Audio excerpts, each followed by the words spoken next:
It's a beautiful day. Back on Starting Gate on TVG, 18 minutes out from the opener at Belmont. A scratch of the 2, Gatinara. 7 to try it here, and right now 9-5 on our bet. It is.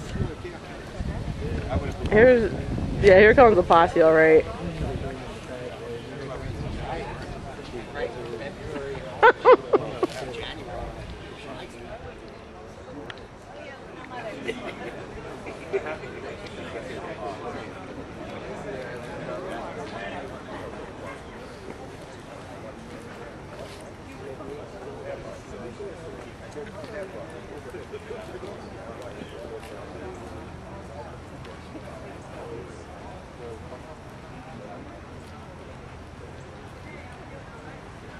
Jen, look, it's already great. Oh my God. You guys are so bad.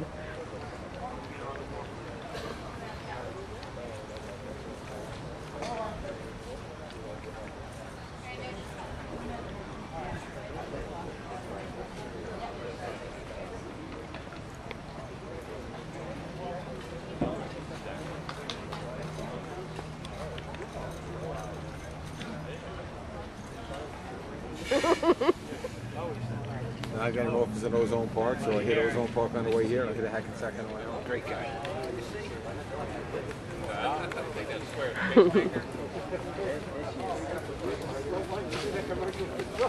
He does most of the golf course. Oh yeah? We had him ride Northern Squall for a couple of months to get him primed and calmed down before my daughter came up here.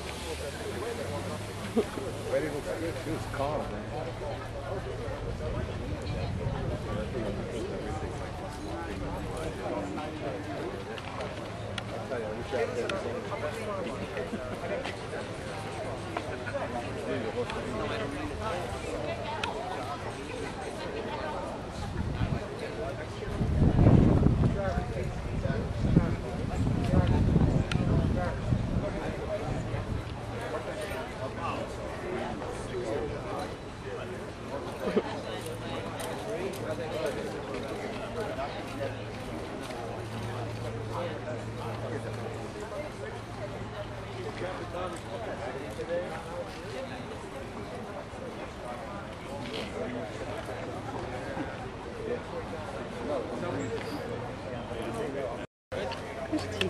He's got the masses people. That's what the people. Good luck, Pete.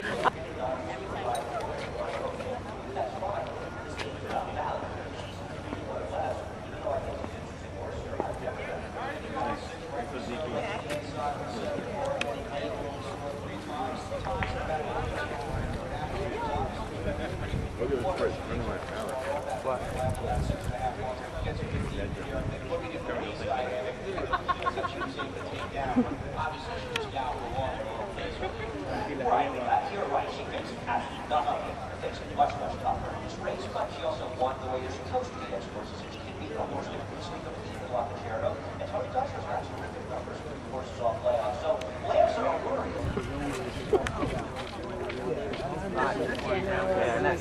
David, we'll pick up the papers.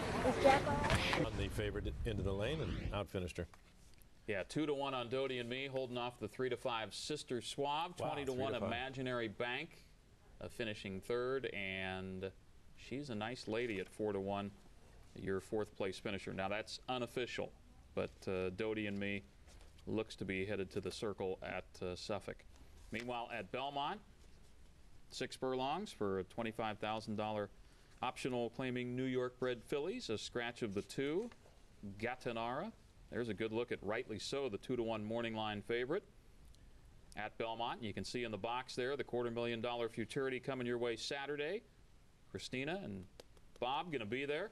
Well, no, she's not the favorite. She's up there at 3-1. This is the favorite, I guess. Our Betty Graybull, who's been taking play from the start. And she broke her maiden here at Belmont Park back about a year ago and did it impressively. They stepped her up in a little New York bred stake at Monmouth Park, and it wouldn't be a New York bred. I think it was a New York bred. In any event, she won that, and she's been a consistent, hard-trying daughter of Holy Bull. And Carlos Marquez rode her to victory in that race at Monmouth. And he's back again today. There's your favorite at the moment, at least 2-1 on the 3, La Concerto. And we're going to get a chance to look at that one in action. And this is back in July. Here's the opener at Belmont, going 6 furlongs. Tom Durkin.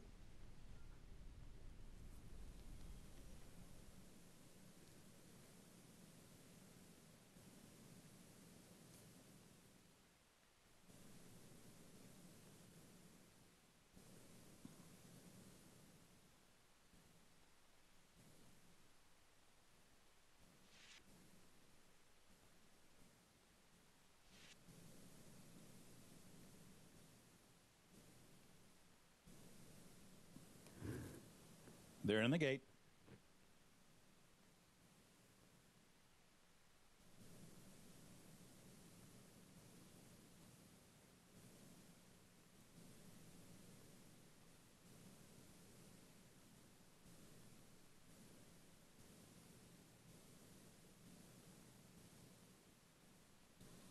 And they're off. Blue Double Bell and La Concerto. Summer Palace is there, so too Ouchie Night. Rightly so, took a couple bad steps coming out of the gate and is now back running in 5th, followed by our Betty Graybull and Baroness at the back. Racing for the far turn, La Concerto dueling here with Summer Palace. Blue Double Bell now back running in 3rd.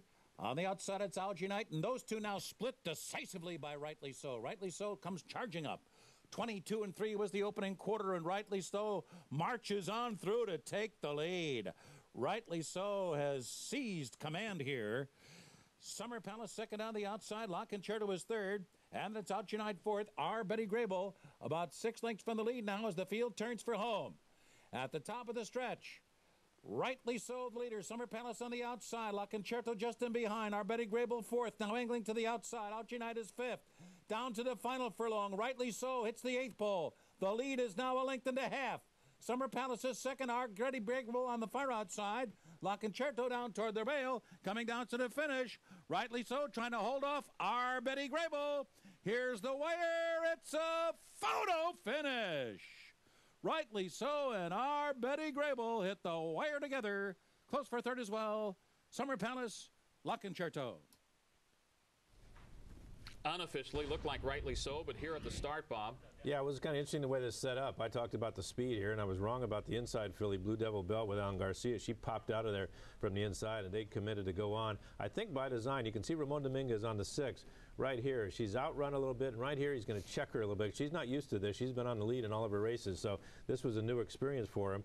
And unfortunately, he was able to drop over and save some ground. You can see her running with her head kind of high, and she's kind of shined from that dirt getting kicked in her face. And as I said, this is new, and she's able to slip through between horses here, and this was the key to her race. If she did hold on, she didn't have to steady here. Ramon was able to go up there and split those 2 horses on the lead, and then she cleared in the lane. And we'll see, that was a huge run late there by our Betty Graybull. Not sure whether she got there or not. It looked unofficially like the inside held on, but we'll wait for the camera to separate them. Looked like Now 6, 7, 4, 3, and they got it up on the board now at Belmont. So Rightly So, your unofficial winner with the Mr. B check, attaboy.